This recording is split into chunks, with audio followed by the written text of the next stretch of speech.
Okay, so far we've been learning what's called root position chords. So root position chords have the root at the bottom of the chord, followed by the third and the G. So that would be a C root position chord. And same thing with an F chord up here. We have the root here F, we have the A, which is the third, and C, which is the fifth of the chord.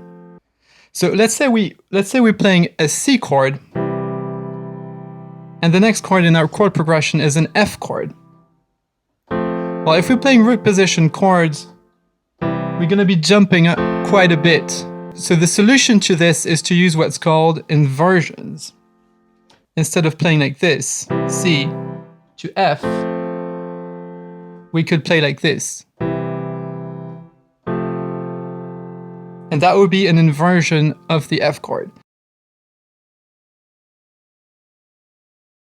So when you play the notes of a chord in a different order, you have an inversion. So for instance, I'm going to play a C chord.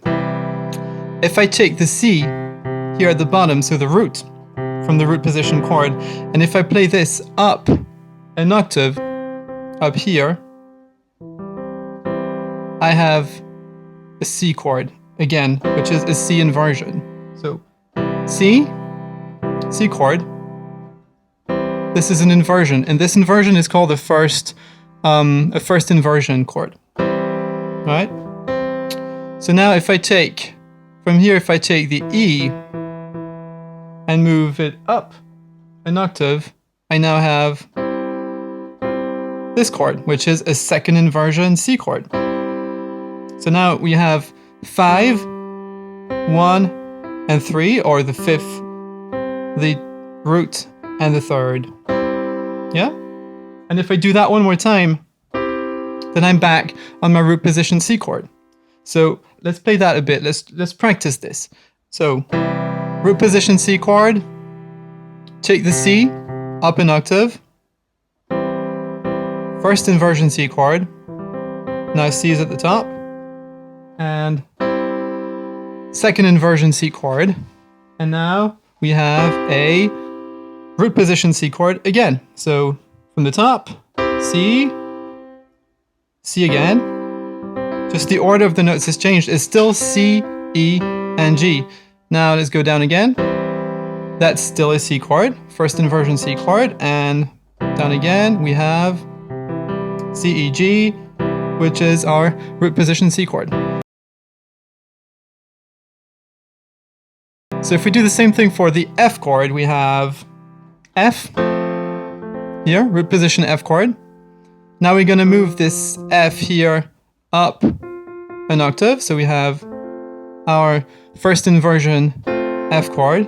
All the notes are the same. We're simply changing the order of the notes.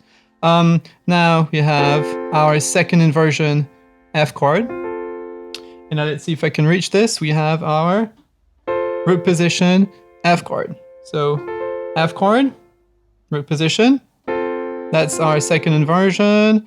That's our first inversion. And that's our root position F chord. Good. So let's see, like if we're starting from that, from this root position C chord, and we want to go to an F chord, well, we only need to change these two notes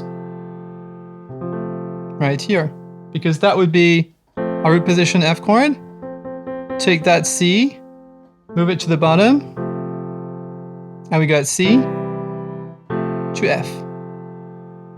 Good, and that way we're minimizing our right hand movement a lot,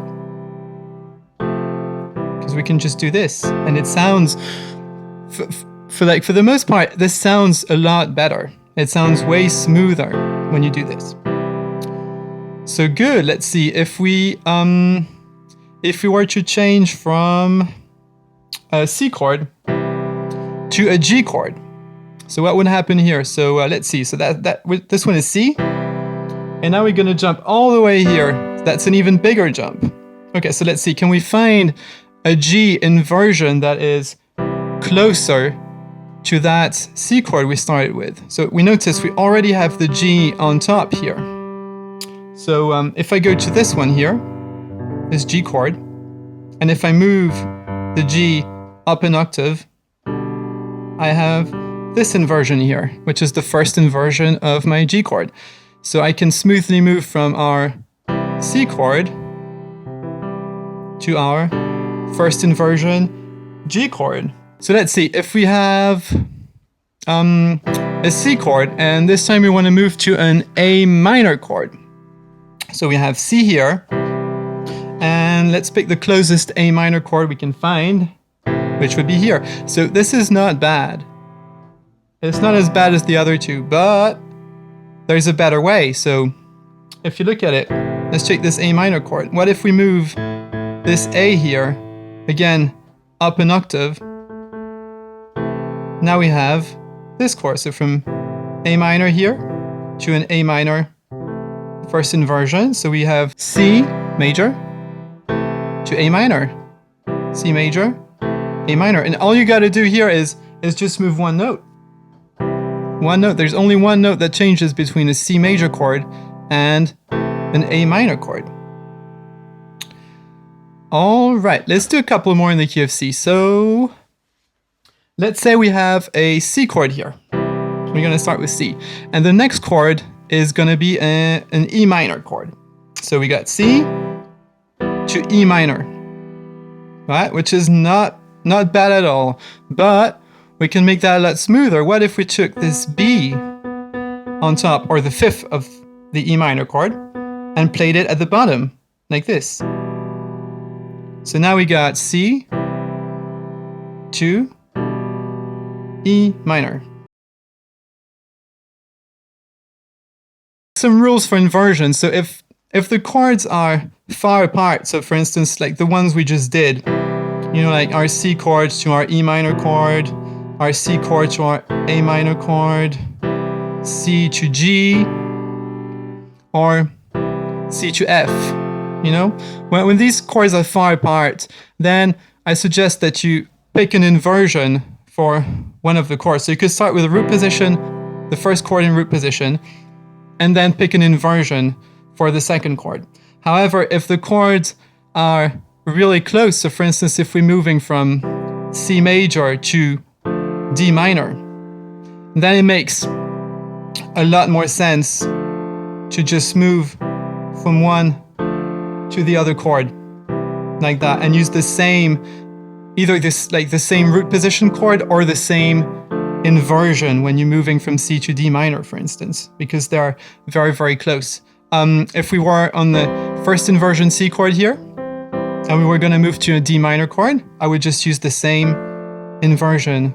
So that would be a first inversion D minor chord. So first inversion C to first inversion D minor.